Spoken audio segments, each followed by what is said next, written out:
তো অবশেষে আইফোন 17 এর পুরো সিরিজ লঞ্চ করে গেছে।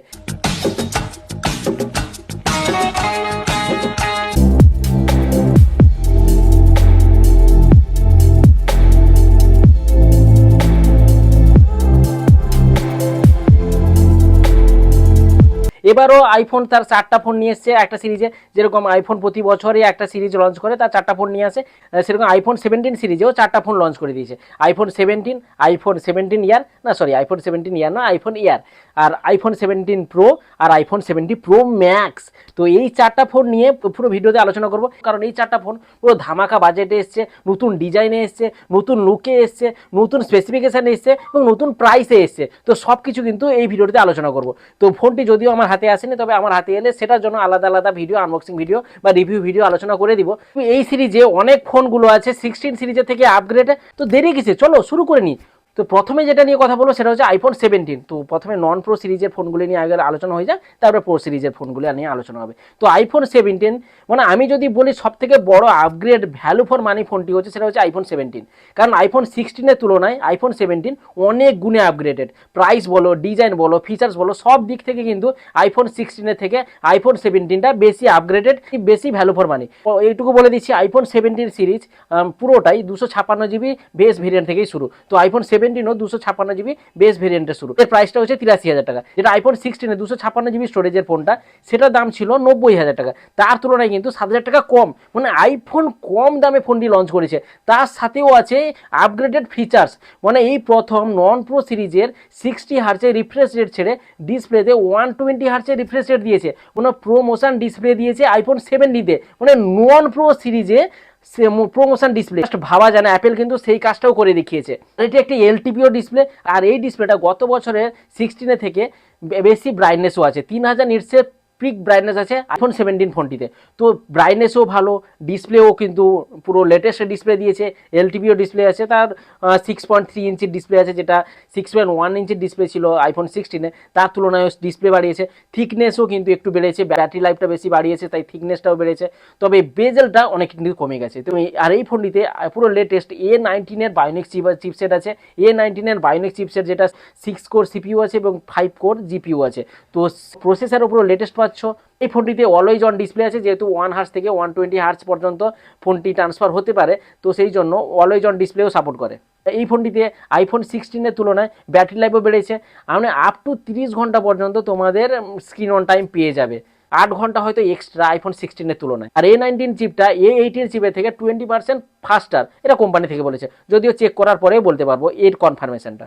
ডিজাইনে কিন্তু কোনো রকমের চেঞ্জ নেই, আইফোন 16-এ যেরকম ডিজাইন ছিল আইফোন 17-এও সেম ডিজাইন আছে। একে দুটো 48 মেগাপিক্সেলের মেন ক্যামেরা আছে, যেটা ফিউশন ক্যামেরা, 48 মেগাপিক্সেলের মেন ক্যামেরা, আর 48 মেগাপিক্সেলের তোমরা টেলিফোটো বলতে পারো বা আল্ট্রা ওয়াইড বলতে পারো। 48 মেগাপিক্সেলের ক্যামেরা থেকে ভালো দিক যেটা দিয়েছে, মানে 18 মেগাপিক্সেলের সেলফি দিয়েছে, যেটা 16-এর 12 মেগাপিক্সেলের ছিল। 18 মেগাপিক্সেলের কিন্তু সেলফি। তো এই ক্যামেরা, সেই সেলফি ক্যামেরাটার নাম দিয়েছে সেন্টার স্টেজ সেলফি। এই সেলফিতে কিন্তু আলাদা গুণ আছে, তো তোমাদের ফোন রোটেট করে এদিক ওদিক ঘুরিয়ে কিন্তু সেলফি তুলতে হবে না, পার ধরে সেলফিকে তোমরা বিভিন্নভাবেই তুলতে পারবে, ফোনকে ঘোরাতে হবে না।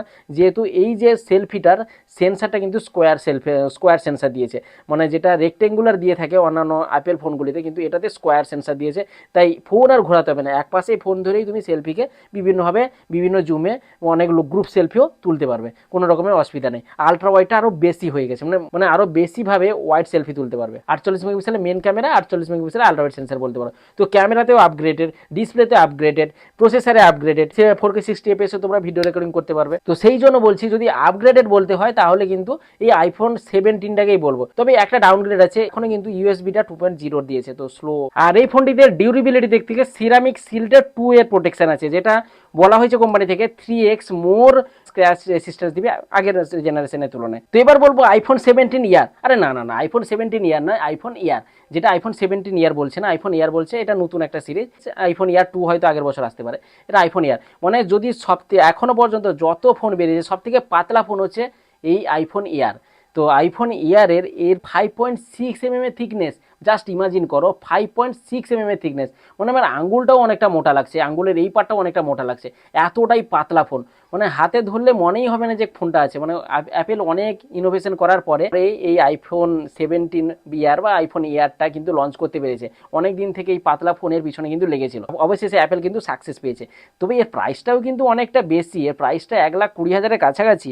30 ওয়াট চার্জিং আছে, যেটা আইফোন 17-এও ছিল 30 ওয়াট চার্জার। তবে এই ফোনটিতে যেটা প্রসেসরে সব থেকে আপগ্রেড হয়েছে, A19 Pro এর চিপসেট দিয়েছে, যেটা প্রো মডেলগুলোতেও A19 Pro দিয়েছে, এই আইফোন এয়ারেও কিন্তু A19 Pro চিপসেট দিয়েছে। তবে কোনো ভেপার কুলিং সিস্টেম নেই, যেটা প্রো মডেলগুলিতে আছে। তো সেই কুলিং সিস্টেম এই ফোনটিতে নেই, কারণ অনেকটাই পাতলা করেছে। আর এই ব্যাটারিটা কিন্তু অনেকটা ডাউনগ্রেড পাবে, যদিও আমি চেক করিনি কতটা কি টাইম দিচ্ছে, তাও কিন্তু এই ফোনের পাতলা অবস্থা দেখে ব্যাটারি কিন্তু অনেকটাই কম পাবে আমার মনে হয়। যেহেতু এই ফোনের সাথেই ম্যাক্সেপের একটা অ্যাড দিয়েছিল, ম্যাক্সেপকেই লঞ্চ করেছিল, যে এই ফোনের সাথেই লঞ্চ করেছিল, সেই থেকে বোঝা যায় যে ব্যাটারিটা কিন্তু অতটা হয়তো বেটার পাবে না। তাও কোম্পানি থেকে বলেছে যে 27 ঘন্টার একটা ব্যাকআপ ব্যাটারি পেয়ে যাবে, পুরোপুরি চেক করার পরেই তবে বোঝা যাবে যে কতটা সত্যি কতটা মিথ্যা। আর এই ফোনটিতে টাইটেনিয়াম ফ্রেম আছে, এই ফোনটি টাইটেনিয়াম ফ্রেম, লুকটা কিন্তু দারুণ লাগবে, সত্যি বলছি, এত পাতলা ফোন কিন্তু দারুণ লাগবে। প্রাইস যদিও বেশি কিন্তু প্রচুর পাতলা। তবে সিঙ্গেল ক্যামেরা আছে, 48 মেগাপিক্সেল সিঙ্গেল ক্যামেরা আছে, যেটাতে দুটো ক্যামেরা কোম্পানি থেকে বলেছে দুটো লেন্সের কাজ করে দিবে, মেন ক্যামেরা লেন্সের কাজ করে দিবে এবং আলট্রা ওয়াইড সেন্সারের লেন্সের কাজও করে দিবে।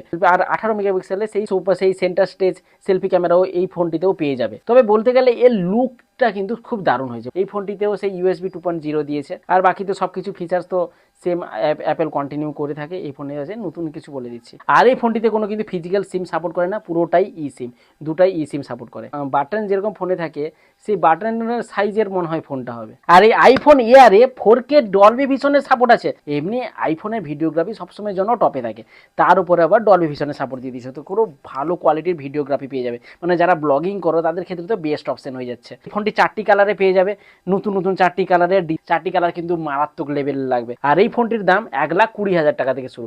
তো প্রাইসটা যদিও অনেকটা বেশি, তবে এই ফোনটি একটি ইন্টারেস্টিং ফোন। এই ফোনটিতে N1 চিপ আছে, যেটার জন্য ভালো ব্লুটুথ এক্সপিরিয়েন্স পাবে, ভালো ওয়াইফাই এক্সপিরিয়েন্স পাবে এবং এয়ার ড্রপে তাড়াতাড়ি ফাইল ট্রান্সফার হতেও সুবিধা হবে। এবার বলবো মোস্ট ওয়েটিং আইফোন 17 Pro। তবে আইফোন 17 Proতে অত বেশি আপগ্রেড হয়নি, আর প্রো মডেলগুলোতে বেশি আপগ্রেড হয় না, অ্যাপেল তো বেশি আপগ্রেড করে না, একটা দুটো ক্যামেরাতে চেঞ্জ করে, ডিসপ্লেতে চেঞ্জ করে। আর এই ফোনটিতে সব থেকে ভালো যেটা আপগ্রেড হয়েছে সেটা হচ্ছে ডিজাইন, পুরো নতুন ডিজাইন হয়েছে। মানে iPhone last time design change করেছিল আইফোন 11 লঞ্চ করার সময়, তারপরে কিন্তু ডিজাইন ততটা বেশি চেঞ্জ করেনি, কিন্তু আইফোন 17 Proতে পুরো ডিজাইনটাই চেঞ্জ করে দিয়েছে। তবে খারাপ বিষয় হচ্ছে 3টা ভালো ভালো কালারে ফোনটি যদিও লঞ্চ করেছে, কিন্তু ব্ল্যাক কালার নেই, যেটা সব থেকে আমার ভালো লাগে, যে প্রো মডেলে ব্ল্যাক কালার কিন্তু দরকার হয়, কিন্তু এই 17 Proতে কিন্তু কোনো ব্ল্যাক কালার নেই, কিন্তু একটা অরেঞ্জের সেক্সি কালার দিয়েছে, যেটা চোখে লাগবে এবং ভাইব্রেন্ট লাগবে চোখে। তো সেই কালারটা হয়তো এই ফোনে কিন্তু দারুণ লাগবে, অরেঞ্জ কালারটা। আর এটাতেও 3000 নিটসের পিক ব্রাইটনেস পেয়ে যাবে, 6.3 ইঞ্চি ডিসপ্লে পেয়ে যাবে, LTPO ডিসপ্লে, যেটা অ্যাপেল দিয়ে থাকে। সেরামিক সিল 2 এর প্রোটেকশন আছে, যেটা 3x বেটার স্ক্র্যাচ রেসিস্ট্যান্স দিবে। আর এই ফোনের ডিজাইনটা কিন্তু একটু ইউনিক আছে, যেটা যদিও অ্যালুমিনিয়াম ফ্রেম, তবে অ্যাপেলে যেখানে ম্যাক্সেপ লাগানো হবে, মানে লোগোর কাছে কিন্তু সেটা গ্লাস বডি দিয়েছে, ম্যাক্সেপ লাগাতে যাতে সুবিধা হয়। তো ইউনিক ডিজাইন পাবে এই অ্যাপেলের প্রো মডেলগুলিতে। আর তবে কত ব্যাটারি ব্যাকআপ তো অ্যাপেল কোনোদিন বলে না, তবে মোটামুটি কোম্পানি থেকে বলেছে 39-40 ঘন্টার ব্যাটারি ব্যাকআপ পেয়ে যাবে। রিয়ার ক্যামেরাতে 3টে 48 মেগাপিক্সেল দিয়ে দিয়েছে, মানে সব ভরে দিয়েছে। 48 মেগাপিক্সেলের 3টি নাও, মেন ফিউশন ক্যামেরা, তারপরে আলট্রা ওয়াইড সেন্সার এবং টেলিফোটো সেন্সার, সবকিছু 48 মেগাপিক্সেল দিয়ে দিয়েছে। আর এই ফোনটিতে প্রোটেটে তোমরা নতুনভাবে 4x এবং 8x পর্যন্ত কিন্তু জুম করতে পারবে। লেন্সটা বলেছে আগের আইফোনের থেকে 56% বেটার হবে। তো জানি না, ফোন এলে তবে চেষ্টা করবো। তবে ফটোগ্রাফি ভিডিওগ্রাফিতে তো আইফোন সবসময়ের জন্য ভালো কাজও করে থাকে, দেখা যাক ফোনটা হাতে এলে কেমন ভিডিওগ্রাফি করা যায়। এবং সেলফিটাও 18 মেগাপিক্সেলের সেই সেন্টার স্টেজ সেলফি দিয়েছে, যেটা ভালো সেলফি, যেটা আইফোন নতুন এইবারে কিন্তু ইনোভেশন একটা করেছে। নামটা যদিও নতুন দিয়েছে, কিন্তু সেলফিটাও কিন্তু ভালো কাজ করছে। একটা জায়গায় ফোনটা স্থির রেখে আমরা বিভিন্ন অ্যাঙ্গেলে কিন্তু ফটো তুলতে পারবো, ফোন আর বাঁকাতে হবে না। আর এই ফোনটিতে প্রসেসারে কিন্তু A19 Pro বাইনিক চিপ আছে, যেটা খুব ভালো প্রসেসিং দিবে। 6 কোর CPU, 6 কোর GPU সব কিন্তু বেস্ট পাবে, মানে অ্যাপেল বলে এখন পর্যন্ত বেস্ট CPU এক্সপিরিয়েন্স কিন্তু পাবে। তো এত কিছু পারফরমেন্স পারফরমেন্সের জন্য ফোনটা যদি হিট হয় সেটার জন্য কিন্তু ভাইপার কুলিং সিস্টেম দিয়েছে, যেটা অ্যাপেল অনেক বড় কুলিং সিস্টেম দিয়েছে, অ্যাপেল বলেছেও। তো কুলিং সিস্টেমের দিকেও ভালোভাবে এক্সপিরিয়েন্স হবে। তো গেমিং প্রো লেভেলের গেমিং পেয়ে যাবে।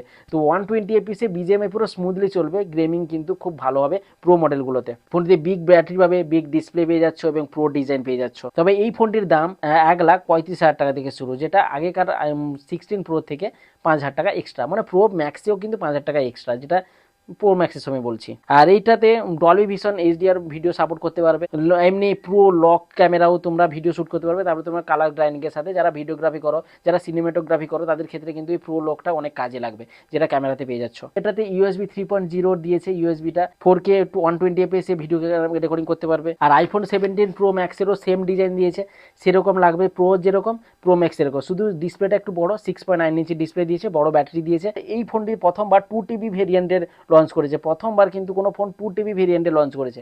জানেন এত স্টোরেজ কার দরকার, তার দামটাও সেরকম 2,29,000 টাকা।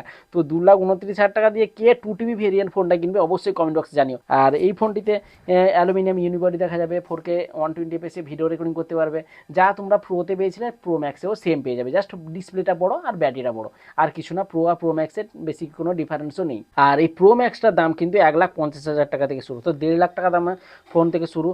তো আগেকার থেকে মানে 16 প্রো ম্যাক্স থেকে কিন্তু 5,000 টাকা এক্সট্রা। তো এমনি নর্মাল মডেলটা যেটা আইফোন 7 সেটা হয়তো কম দামে লঞ্চ করেছে, এবং সেটা সব থেকে ভ্যালু ফর মানি লেগেছে, এবং সব থেকে বেশি আপগ্রেডেড ফোন যদি বলতে হয় সেই আইফোন 17ই হবে। আর বাকিগুলো নর্মালি ঠিক আছে, বেশি অত আপগ্রেড নেই, একটু একটু ফিচার চেঞ্জ করেছে, একটু একটু আপগ্রেড করে দিয়েছে, ডিজাইনটা একটু চেঞ্জ করে দিয়েছে, বাকি সব মডেলগুলো এরকম কেস। আইফোন এয়ারটা একটু ইন্টারেস্টিং ফোন, যদিও অনেকটা বেশি হাই প্রাইস মনে হবে, তবে এটা ইন্টারেস্টিং ফোন। মানে আমি সত্যি কথা বলতে আইফোন যারা ইউজ করে তারা কিন্তু বেশিরভাগ জন অত ফিচার্সের দিকে মন দেয় না, তবুও কিন্তু এটা একটা রিয়েল ফ্যাক্ট, তারা কিন্তু অত ফিচার্সের দিকে মন দেয় না, জাস্ট মডেলের দিকে মন দেয়, লুকের দিকে মন দেয়, আর দামের দিকে মন দেয়, ফিচার্সে অত বেশি যায় আসে না আইফোন ইউজারদের। এই ছিল আইফোন 17 সিরিজ, যেটা আইফোন 17 সিরিজের 4টা ফোন নিয়ে আমি ভিডিওতে আলোচনা করলাম। তবে যখন আমার হাতে ফোনটা আসবে এক একটা করে আলাদা আলাদা ভিডিও আনবক্সিং এবং রিভিউ নিয়ে আলোচনা করা যাবে। তো ততক্ষণ তোমরা ভালো থাকবে, এবং এই চ্যানেলের পরবর্তী আপডেটগুলোর জন্য চ্যানেলটিকে সাবস্ক্রাইব করে পাশের বেল আইকনটা প্রেস করে রাখবে, আর অবশ্যই ভিডিওটাকে লাইক করবে, লাইক করলে কিন্তু অনেকটা মোটিভেট লাগে। তো দেখা হবে তাহলে নেক্সট ভিডিওতে, সবাই ভালো থাকবে, খুশি থাকবে, টাটা।